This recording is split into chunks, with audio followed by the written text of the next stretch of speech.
Hello dear students, welcome to our channel educational goal. और आज के इस वीडियो में छत्तीसगढ़ बोर्ड द्वारा जो असाइनमेंट मिले हैं क्लास 12th इतिहास के लिए, उसका सॉल्यूशन देखने जा रहे हैं। तो देखिए पहला क्वेश्चन क्या है। हड़प्पा सभ्यता की खोज में प्रमुख योगदान देने वाले 3 पुरातत्ववेत्ताओं के बारे में लिखिए। तो ये देखिए इसका उत्तर 1921 में जब जॉन मार्शल भारत के पुरातात्विक विभाग के निर्देशक थे, तब दयाराम साहनी ने इस जगह पर सर्वप्रथम खुदाई का कार्य करवाया था। दयाराम साहनी के अलावा माधव स्वरूप व मार्टिमर व्हीलर ने भी खुदाई का कार्य किया था। तो ये 3 नाम हो गए। अगला क्वेश्चन है कि महाभारत की भाषा और विषय वस्तु के बारे में लिखिए। तो ये देखिए कि महाभारत की जो भाषा जो विषय वस्तु थी, महाभारत का जो पाठ हम इस्तेमाल कर रहे हैं वह संस्कृत में है, किंतु महाभारत में प्रयुक्त संस्कृत वेदों अथवा प्रशस्तियों की संस्कृत से कहीं अधिक सरल है। अतः यह संभव है कि इस ग्रंथ को व्यापक स्तर पर समझा जाता था। इतिहासकार इस ग्रंथ की विषय वस्तु को 2 मुख्य शीर्षकों आख्यान तथा उपदेशात्मक के अंतर्गत रखते हैं। आख्यान में कहानियों का संग्रह है तथा उपदेशात्मक भाग में सामाजिक आचार विचार के मानदंडों का चित्रण है। अगला प्रश्न है, हड़प्पा सभ्यता एक नगरीय सभ्यता थी, इसके प्रमाण में कुछ प्रमुख विशिष्टताओं का वर्णन कीजिए।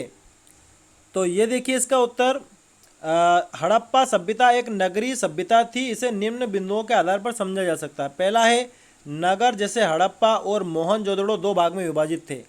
दुर्ग में शासक वर्ग के लोग, जबकि दुर्ग के बाहर निम्न स्तर के शहर में ईंटों के मकान में सामान्य लोग रहते थे। दुर्ग को निचले स्तर के शहर से पृथक करने के लिए दीवार से घेरा जाता था। भवन जाल ग्रिड पद्धति पर व्यवस्थित थे।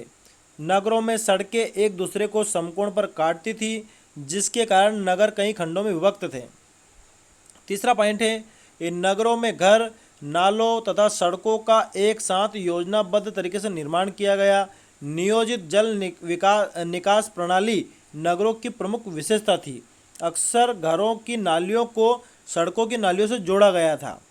तो ये बहुत सारी बातें हैं इसमें। जैसे एक और पॉइंट है, स्नानागार का भी आपने जिक्र सुना है। मोहनजोदड़ो में विशाल स्नानागार, विशाल माल गोदाम थे। ठीक है, तो इनसे पता चलता है कि हड़प्पा जो सभ्यता थी वो एक नगरीय सभ्यता थी। ठीक है, अब अगला प्रश्न है कि उन साक्ष्यों की चर्चा कीजिए जो दर्शाते हैं कि महाभारत काल में बंधुत्व और विवाह संबंधी नियमों का सर्वत्र अनुसरण नहीं होता था।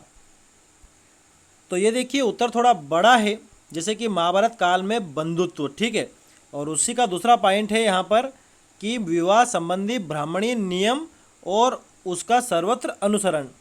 तो ये आपको अच्छे समझ के लिख लेना है। आप सभी को पता है कि जो महाभारत हुई थी, 2 परिवार कौरव और पांडव जो एक ही उसी से आते थे, एक ही वंश से आते थे, उनका संघर्ष दिखाती है और किस प्रकार पांडव विजयी हुए और उसके बाद पितृवंशिक उत्तराधिकार को उद्घोषित किया गया। ये सारी बातें इसमें हैं, आप अच्छे समझ के लिख लीजिएगा।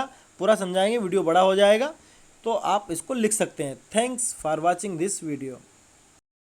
8400 जी हाँ, याद कर लीजिए व्हाट्सअप नंबर, क्योंकि अब चाहे आपका मैथ्स का सवाल हो या फिजिक्स केमिस्ट्री बायोलॉजी का, आपके हर डाउट हर क्वेश्चन का मिलेगा तुरंत वीडियो सोल्यूशन, वो भी सीधा आपके व्हाट्सएप पर। बस अपने फ़ोन में डाउट नट का 8400 व्हाट्सअप नंबर सेव कर लीजिए और चैट ओपन कीजिए। फिर जो भी आपका डाउट है उस सवाल की आपको बस फोटो खींचनी है, उसे क्रॉप करना है और 5 सेकंड में आपको उसका वीडियो सोल्यूशन मिल जाएगा। क्लास 6 से 12, IIT JEE, NEET, CBSE boards और सभी स्टेट बोर्ड्स के बच्चों के लिए। तो देर किस बात की, अभी जाइए 8400 पर अपना सवाल व्हाट्सएप कीजिए और अपने सभी डाउट्स को आउट कीजिए। लिंक डिस्क्रिप्शन में।